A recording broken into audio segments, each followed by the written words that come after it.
Well, good morning, Second Service. How we doing? Such a lovely Labor Day weekend, 109 or something today. I'm so excited to be outside. So that's gonna barbecue. No, I'm not getting anywhere near fire. That's just not, yeah. Hey, before we dive in this morning, just real quick, last week, if you were here, we did this thing called the 200 Challenge, where we just encourage you to say, hey, we've got these global partners down in Costa Rica. We've been hanging out with them for years, and every other year, we send a team of high school students to go hang out for a couple of weeks. We say, you can actually be a part of supporting this trip. And the 200 Challenge was really simple. We just had 200 envelopes out there, numbered 1 to 200. If you took the three, you put $3 in. And anyway, last week, you all raised more than $8,000 for this trip. Yeah. And so we know there were long lines. We know some of you weren't here last week, and so we want to give you just one more opportunity that if you want to sort of, say, yeah, I'd love to sort of help the high school kids get there. Please do. So you can use the QR code in the seat back in front of you or the QR code on the screen, and it'll take you to where you need to go. But again, thank you so much for your generosity. At this point, already what we've raised, it's knocking more than $400 off per kid for the trip. So, I mean, it's just huge, huge, huge. So you guys have no idea. Your generosity is making a big, big difference in kids' lives and in the mission down in Costa Rica. So thanks. Thanks a lot. Okay, can I tell you a story? Because this is pretty much all I do. But so here's the story. This is one of my favorite stories. It actually happens sort of late 19th century, 1889. There's two brothers in France. Their names are Andre and Edward Michelin. There they are. And they were inspired by this brand new industry. Maybe you've heard of it. Cars. It was brand new, right? And they wanted to get in on sort of the ground level of this industry. And even though there was, at the time, only 3,000 cars in the whole of France, these two brothers, Andre and Edward, they decided to start a tire company, right? And today, so it's Andre and Edward Michelin started Michelin Tires 133 years ago. Today, Michelin Tire has a net worth of a little bit more than $12 billion, the second largest tire company in the world. And while all of that's cool, here's actually the coolest part of Andre and Edward. What they wanted to do, though, they were like, man, we need to come up with something creative, something kind of fun to get people out there buying cars. And if they buy cars and they start using the cars, they're going to need to replace the tires on those cars. So what can we do? And so what they did is they came up with like this small little red guide that they just called the Michelin Guide. And it was filled with all kinds of really useful information. They had maps in there. They had like, here are all where the gas stations are. Here's how to change a tire. I mean, it was great. And that's how it worked for 20 years, right? All that information came to at no cost. So this little Michelin Guide. But then one day, as the story's told, Andre Michelin, he shows up at a tire shop and he sees a stack of his beloved Michelin guides propping up a workbench. Well, he's like furious over this, right? And so he decides, that's it.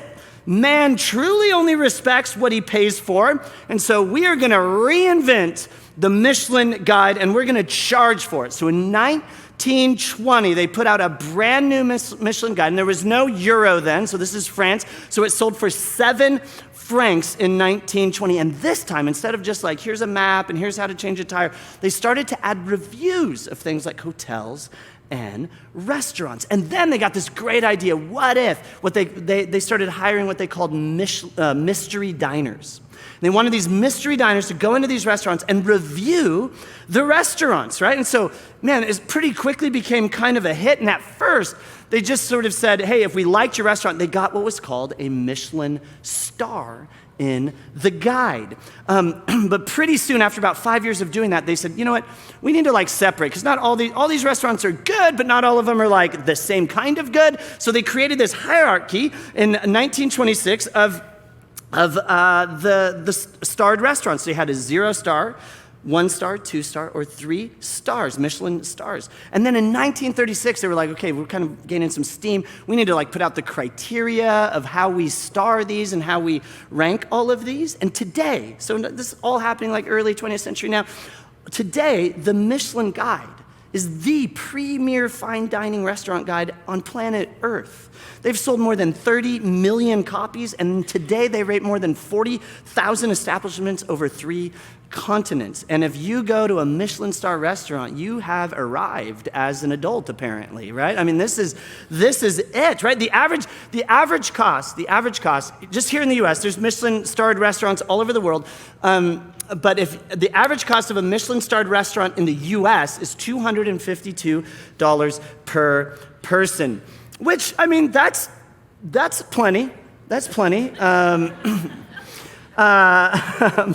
In fact, though, if you're like, I now want to go to a Michelin-star restaurant, there's actually one just about an hour and a half away in Paso Robles. You can go to a Michelin-star restaurant. It's called Six Test Kitchen. You can go for dinner tonight if you want.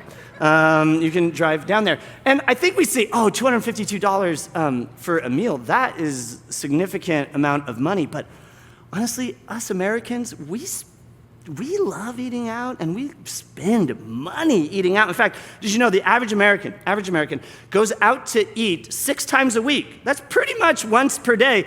But we're not going to Michelin star restaurants because we're only spending $4,000 a year doing that, which means y'all are eating a lot more nuggets than you are eating steak at Six Test Kitchen, right? But my point, we love eating out. We love eating out together. We love going with friends and family, right? We love all of that. But not just eating out, right? We actually love hosting dinner parties. It's, very common to have an invite to a dinner party or to invite some people over to the house for a dinner party. Did you know that on average, an American will host 7 dinner parties per year at an average cost of between $200 and $300, because you are not a Michelin-starred chef, probably, right? And so it's a little bit like, hey, we're doing pizza. And so, right?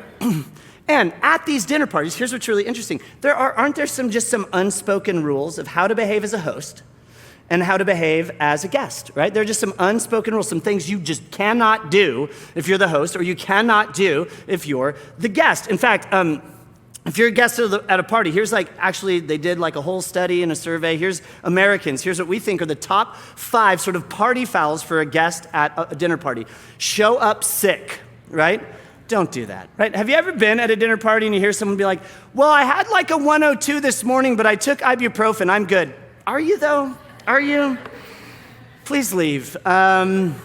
Or ask for food or drink that isn't out, right? You've got all the drinks, some adult beverage, some non-adult beverage, but then someone's like, hey, do you have milk? Are you kidding me? Just don't do that. Or be the last one to leave.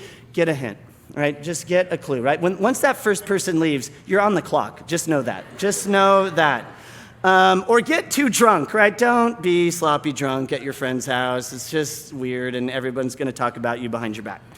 Or show up too early, right? How many of you have been like, I'm going to show up a half hour early, and the people are frantically vacuuming, right, when you show up? Just don't do that at all. But, so that's the top 5 if you're a guest. Just don't do that. But if you're a host, here's the top 5 things you just should absolutely not do. Wait too long to serve food or drinks. Have you ever been to a dinner party and you're like, I'm starving. I've been here an hour. There's not even chips and salsa out. What is happening? Or ask me to mingle. Yeah, just when you've invited a friend who is already not wanting to be there, don't ask them to go talk to people. They don't want to. Or now I thought this was funny. I mean, this is getting crazy. Now, one of the number 3 on the list, again, this is a nationwide study, only serve food with dairy or gluten, right? So you have to now take into account keto, vegan, dairy-free, all of that, gluten-free options for your guests. Or start cleaning up too early. This is my trick. This is what I do. If you're ever at my house and I'm cleaning, that's a big hint to you.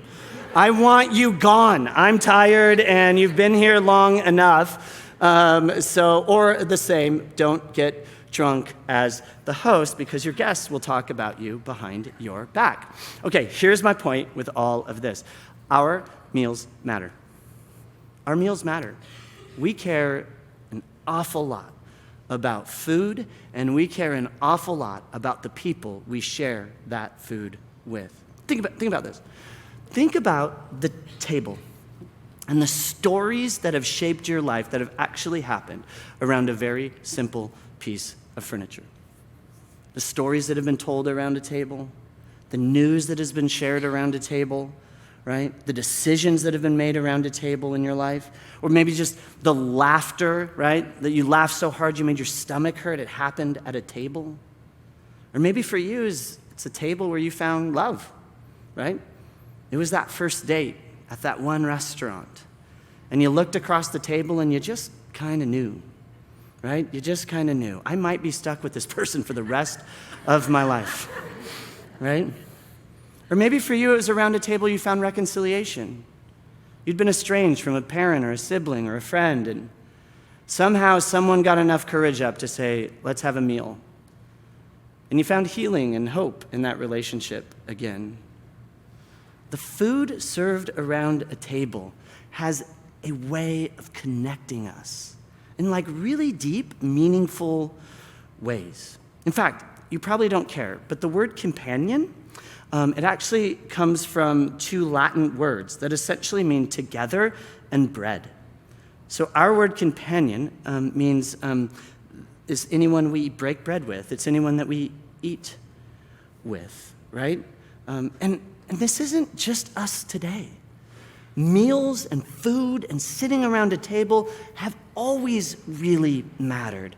And it really mattered in Jesus' day. Now, if you're new to Neighborhood, every once in a while we actually get asked the question, why do you guys talk about Jesus so much?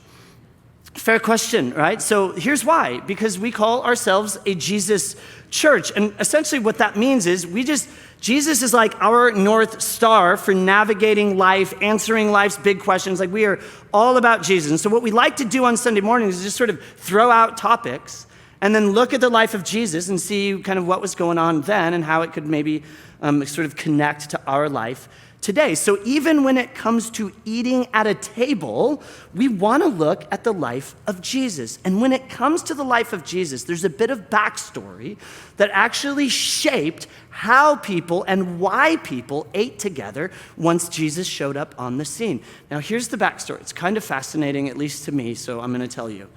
400 years before Jesus shows up on the scene, the world superpower at the time is called the Babylonian Empire. Today, it's Iraq.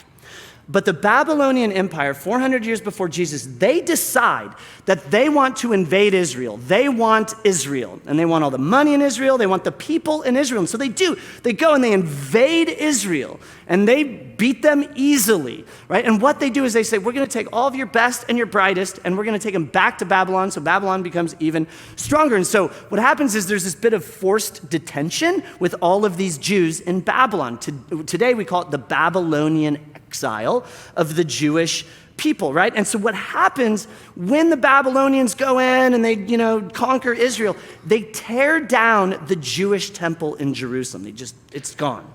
Right? Now, this is a massive blow, right? I mean, this is the overlap between heaven and earth. The whole Jewish faith is centered around the temple, the Jewish priesthood, all of that. So knocking it down and getting rid of the priesthood, I mean, essentially, 400 years before Jesus, Judaism, the Jewish faith, as the world understood it at the time, was gone off the face of the planet. Now, imagine you're a Jew living in Babylon, and you're going, what does it mean to be a Jew now?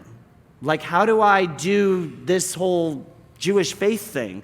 I don't have a temple. I can't go to a temple and sacrifice an animal on behalf of myself and my sins to God. I can't do any of it. There's no more pastors. How do I practice being Jewish? And so what happened is some of the leaders in the Babylonian exile in Babylon, they got together and they essentially reinvented or reoriented the Jewish faith so that it could be practiced outside of Israel and without a temple. So no longer was it the temple and the altar at the temple and the animal that you were sacrificing on top of the altar. None of that existed anymore. So they reframed it, and here was the framework. We have no more temple, so now your home is the new temple. There was no altar, so now your table is the altar. There's no way to sacrifice animals, so now your meal is the new sacrifice. And back then, patriarchy was the way to go, and women had very low rank in society. The men, or the man of the house, was also to serve as the priest, right? So this is how Judaism got reinvented 400 years before Jesus. And then Jesus shows up on the scene. And yes, the temple's been rebuilt. There's a priesthood again, although corrupt, right? There's an altar. There's some sacrifice happening. But historians believe at the time of Jesus, still 2/3 of Jews that were alive were still living outside of Israel. And so yes, great if you could get to the temple. But if you couldn't, hey, don't worry. Your home's the new temple, your table's the new altar, and your meal is the new sacrifice. Now, that's a pretty cool framework, and it's the framework that Jesus is really operating under. In fact, when we read the biographies that we have of the life of Jesus, what we find is that he loved sitting around a table, having a meal, and drinking some wine with friends, and old friends and new friends. In fact, one Bible scholar, his name is Robert Karras, put it like this. Jesus is either going to a meal, at a meal, or coming from a meal. And there's a curious phrase, and this is so big. Man, this is pretty new to me, this thinking, but I've just been so excited about it, and that's why we're doing this series, Dining with Jesus, really is what I'm about to tell you. There's a phrase that Jesus uses about himself and others used about Jesus. It was called the Son of Man is the phrase. Now, it's a borrowed phrase. Actually, that Jesus wasn't the guy to come up with it. Other people weren't coming up with it about Jesus. A guy named Daniel, who lived hundreds of years before Jesus, during the Babylonian exile, he used this phrase in a book that's attributed to him that we call the Book of Daniel. It's in the Jewish scripture, our Old Testament. And in it, he uses this phrase, Son of Man, and he uses it to label the one who would come before God and have authority. And once Jesus shows up, they start calling him the Son of Man, and Jesus starts calling himself the Son of Man. And he's the one coming before God who has all the authority. Now, the question for us is, how does this Jesus, this Son of Man, how does he coming, right? Is he coming with like an army of angels and swords, and he's just, wiping out all the naughty people? Does he come like from on a cloud from heaven? Is he coming in like a blaze of glory? No, none of that. But we are told how he does come, right? Here's what we read. The Son of Man came eating and drinking. To which I say, awesome. Right? Awesome. Jesus came eating and drinking. And here's what, again, this is newer for me, but there's just three times in the whole of the Christian scripture, our New Testament, that the phrase, the Son of Man came, and then the blank gets filled in. And here they are. I want to share them with you. The Son of Man came, not to be served, but to serve. Very cool. The Son of Man came to seek and save the lost. And the Son of Man has come, eating and drinking. Now, the first two statements, right? These are statements of purpose, right? Why did Jesus come? Well, he came to serve and to seek and save the lost. That's why he came. The third statement, though, is different. It's not purpose, it's method. How did Jesus come? How is he accomplishing his mission? He came eating and drinking. Here's how we sum it up. Here's how we can sum it up. Jesus' mission, what he did, was to seek and save the lost. Jesus' method, how he did it, eating and drinking, having dinner parties, right? Now, this does not go over well with the Jewish, like his contemporaries, Jewish religious and political leaders of the day are not having it. Because Son of Man for them meant this like mighty warrior who's going to vindicate the righteous, defeat their enemies. At the time would have been the Roman empires, right? They did not expect him coming sort of meek and humble to seek and save the lost. That was not working in their framework. They would have said the Son of Man will come in glory and power. They would have never said, the Son of Man's going to come to dinner with you, right? No, that would have never happened. And Jesus does so much eating and drinking that his enemies actually have enough sort of ammunition to be like, this guy is a drunk and a glutton. Here's how it gets recorded. Look at him, talking of Jesus. A glutton and a drunkard and a friend of tax collectors, which were like the traitors, nobody liked tax collectors, and sinners, right? I mean, this is them going, look at Jesus. He can't be the Son of Man. He can't be who he says he is. Well, why not? Look, all he does is eat and drink. This is the God, if you're a Christian, that you follow. He got in trouble because he ate and drank too much. Bless God. That's amazing, right?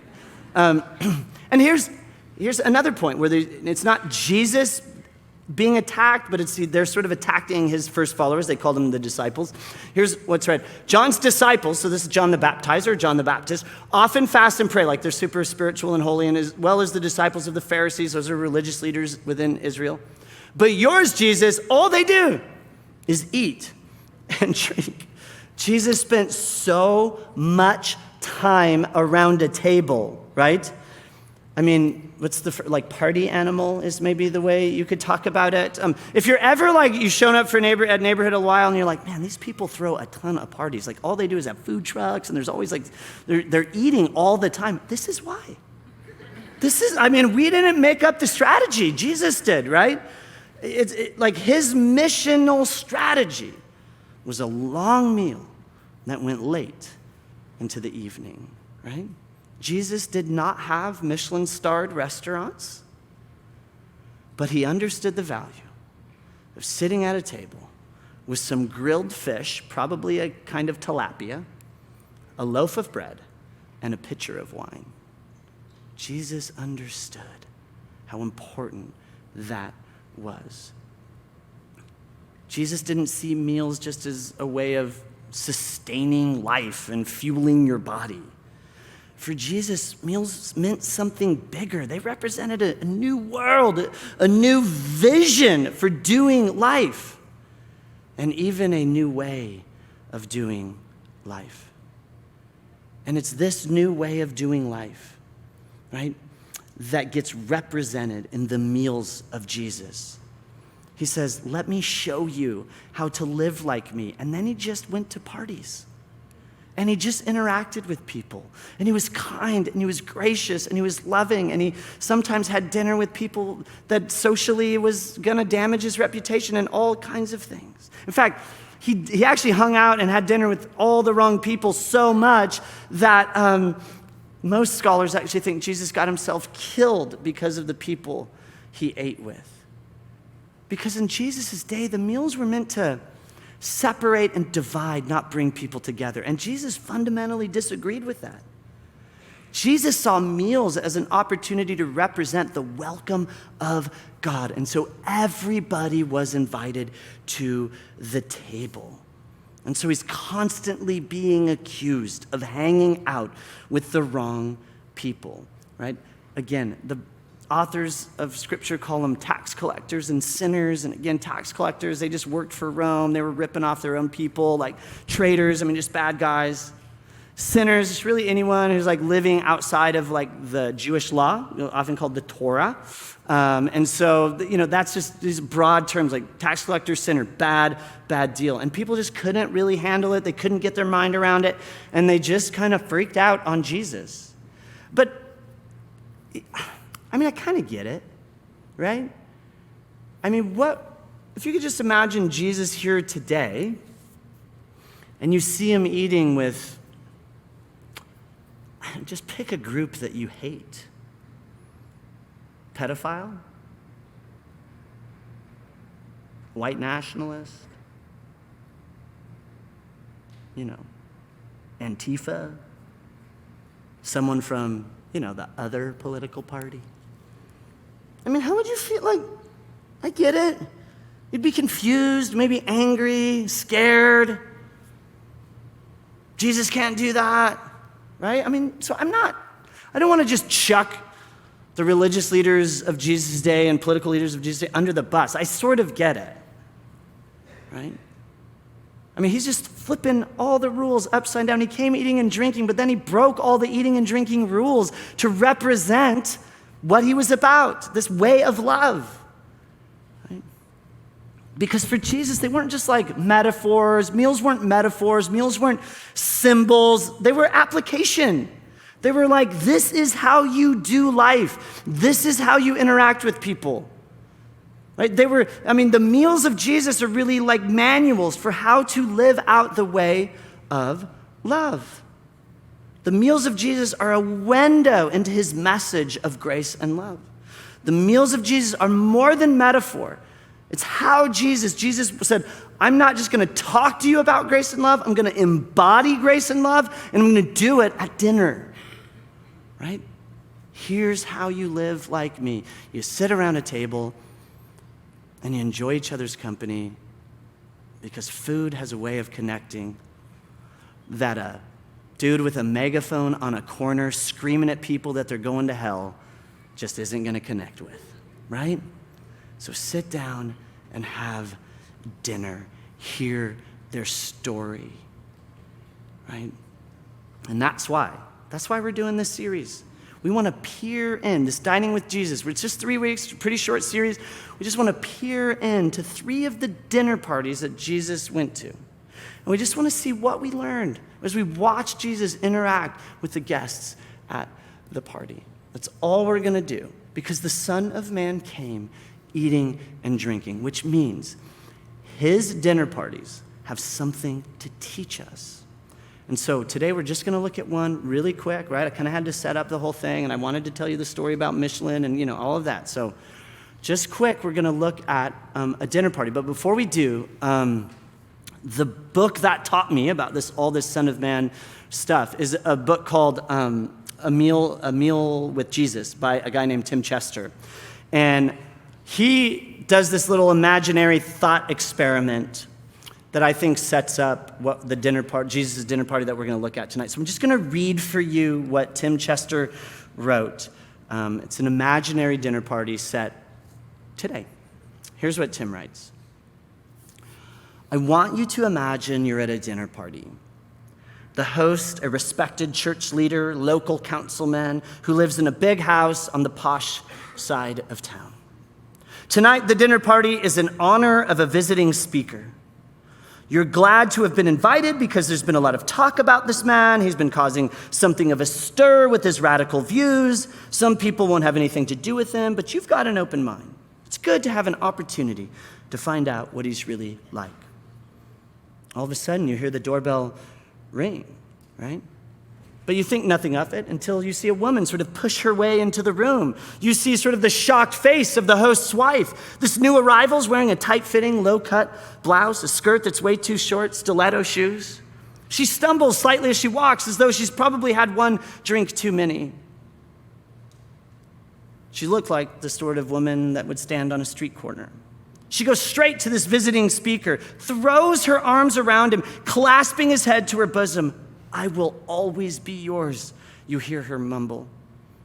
She begins to massage his shoulders. It's then you notice this woman's crying, mascara streaking down her cheeks. Everyone in the room is frozen. What a thing for a respectable person to have to endure. You feel for him, how embarrassing this must be.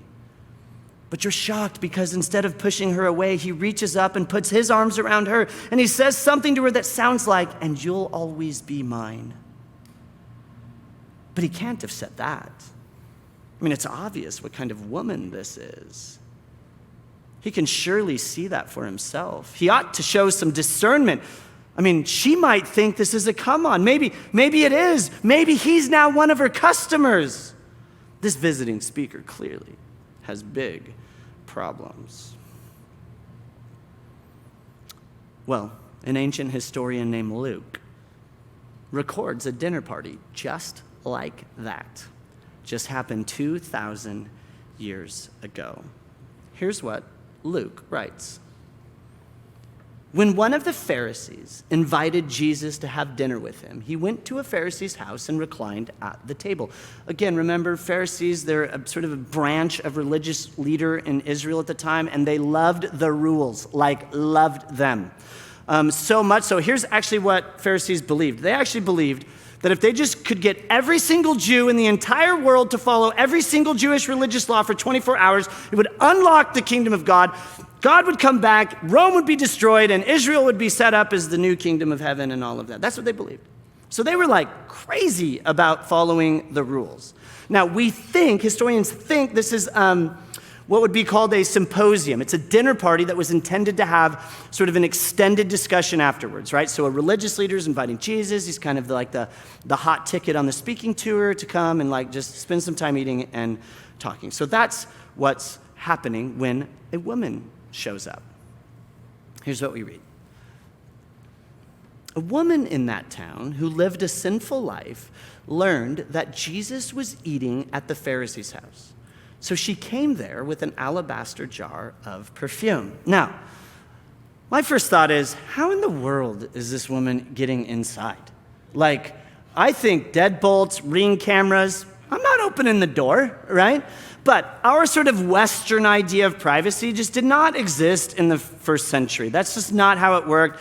Doors were often left open. I mean, passerbyers could just walk in. And rich people, I mean, people that had a big enough home where they had a courtyard, oftentimes people would just show up at the courtyard and watch the dinner happen, right? Or just greet the owner of the home or do a little business, right? Poor people would often show up in the courtyard hoping to get some scraps after dinner, the leftovers, so to speak. So it's not crazy that this woman just sort of finds her way in there. And she's called a sinful woman or someone who's lived a sinful life, perhaps a sex worker. We don't know, but we do know without question that Simon and his buddies, we find out later this Pharisee's name is Simon, that Simon and his buddies would have seen this woman and thought she was an infectious disease. There is no way they were okay with what was happening. And then she gets crazy. Here's what the woman does. As she stood behind him at his feet. So oftentimes at these dinners, you'd be reclining with your feet sort of like to your side, but kind of going backwards a little bit. So as she stood behind him at his feet, weeping, she began to wet his feet with her tears. Then she wiped them with her hair, kissed them, and poured perfume on them. I'm like, this is a shocking level of intimacy, right? I mean, this is like very personal, very fast. In fact, letting your hair down if you were a Jewish woman in the first century, you did not do that in public. It would be like today, a woman showing up topless at a Michelin star restaurant kind of a thing, right? I mean, it's like that, and like you just do not do that unless you're in your bedroom alone, right? I mean, and then now she's kissing his feet, wiping his feet with her hair, the perfume comes out. I mean, like, what is happening, right? Everything about this woman is wrong. Everything about what she's doing is wrong. And this is so inappropriate. And Jesus could have said, thank you, but this is an inappropriate place for this kind of behavior. Jesus could have done, but here's, to me, the most fascinating thing about all of this. Jesus doesn't stop her. Doesn't say a word, just lets it happen. And the other guests are not having this, right? And remember, she's an infectious disease, essentially. And they are freaking out. And here's what we're told. So when the Pharisee who'd invited him, that's Simon, invited Jesus, saw this, he said to himself, so he's not saying this out loud, but apparently Jesus picks up on this. If this man were a prophet, he would know who's touching him and what kind of woman she is, that she's a sinner. She's naughty. Now, essentially, Simon is saying, I brought Jesus here to give him a fair place to tell us about himself. But now I'm making the judgment. I know he's not who he says he is because he would have said something if he is who he says he is. See, the crazy thing is, Jesus thinks the exact opposite. Jesus thinks this is how he's responding to this woman is exactly the proof that he is who he says he is, right? So there's a bit of conflict, right? And Jesus responds to what Simon's thinking, and here's what he says. It's a bit of a slap in the face to Simon. Not a bit, it's a big slap in the face to Simon, and I'll tell you why in a moment. Then he turned toward the woman, and he said to Simon, Simon, do you see this woman? Well, of course, Simon saw the woman. I came into your house, and Simon, you did not give me any water for my feet, but she's wet my feet with her tears and wiped them with her hair. You did not give me a kiss, but this woman, from the time I entered, has not stopped kissing my feet. You did not put oil on my head, but she has poured perfume on my feet. Now, here's why it's a slap in the face. The whole, water for your feet, a greeting with a kiss and putting oil on the head, that's like today, a handshake, let me take your coat, here's a drink. Today, right? So what Jesus is saying is, hey, before we get a little self-righteous here, buddy, how about you haven't even paid me common courtesy? You didn't greet me at the door. You didn't offer me a drink. You didn't take my coat. I mean, now this woman who's not even a guest, I mean, I'm at your house, but she's my host. I mean, Simon, you're kind of a jerk, right? I mean, you are missing the point, Simon. She's the one welcoming me, Jesus, not you, Simon. I may be in your home, but she welcomed me. You didn't. Now, here's the question that, and even up to as of last night, I'm having a conversation with one of our staffers going, why do you think this woman did this? Like, why? Why would she risk this? And she could have been stoned to death. And we don't know why. We're not told why she busts in, crashes the party, falls at Jesus' feet, weeping, crying. We could guess, right? I mean, maybe she's heard Jesus preaching, right? Maybe she's heard him telling people not to condemn, but to forgive. Maybe she's even been healed by Jesus. Maybe they've met before. We don't know. Or maybe she's seen him at dinner parties with all those people you shouldn't be having dinner parties with. Whatever it is, she now feels confident to crash the party of a respected leader in the community and fall down at Jesus' feet and really behave in incredibly inappropriate ways in terms of social norms for Jesus' day. Now, I don't know why she came. We can only guess. But Jesus, how he wraps this up, I think gives us a hint. And I think it might be actually the message of what this dinner party is trying to teach us. And I think it's a lesson anyway about forgiveness and our hearts and us in a place where we feel like we need Jesus versus we're just in a place where Jesus is just that thing we do. Here's what Jesus says. Therefore, I tell you, her many sins have been forgiven. Well, how? What? What's the proof of that? Well, how she's loved me so well. But whoever's been forgiven little loves little. And then Jesus said to the woman, your faith has saved you. Here's the principle, I think.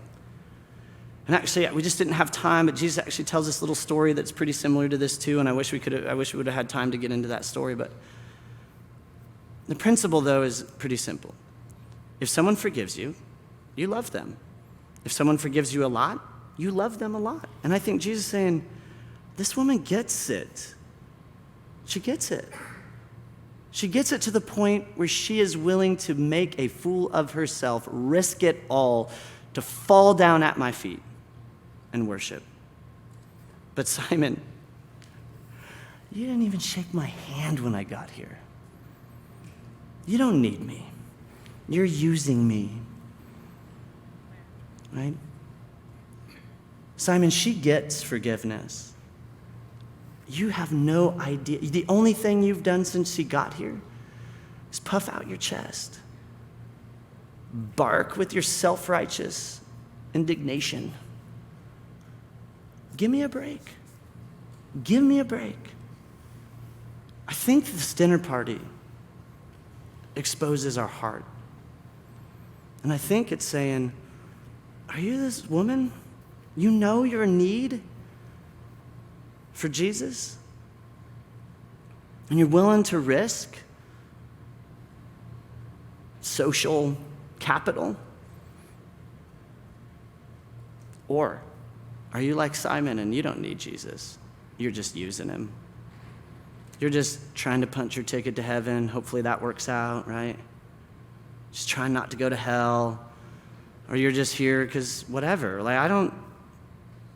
I think that's what we're learning in this dinner party. Do you know you need this Jesus? Or are just you using Jesus? Are we the woman who's fallen at his feet because we know we're train wrecks? Or are we a self-righteous jerk who loves to point the finger and say, well, not as bad as them. I mean, look at her. She's naughty. Who do you identify with? Do you know your need for Jesus? Or are you just using him? I didn't care much for writing this sermon, to be honest with you.